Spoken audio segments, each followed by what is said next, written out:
Saltfish and green figs. A main dish from Saint Lucia. Serves 2.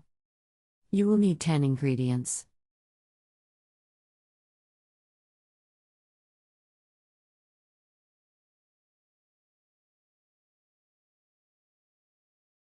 Step 1. Boil the green figs until tender. Peel and crush with fork while still hot and sprinkle with lime juice to prevent darkening. Step 2. Soak the fish in boiling water to remove most of the salt. Remove the skin and bones. Shred fish.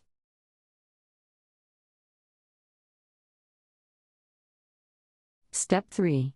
Press half of the crushed fig in a greased baking pie dish. Sprinkle 1/4 of shredded fish on figure. Spread half of sweet peppers, cut into thin strips, onion, tomatoes, cheese and black pepper. Step 4. Repeat layer beginning with green fig and ending with grated cheese and black pepper.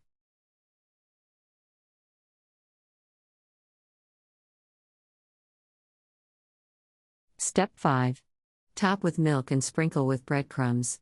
Bake in an oven at 180 degrees Celsius for 30 to 40 minutes or until the cheese has melted and is golden brown. Country Reports, Culture, Countries, Travel.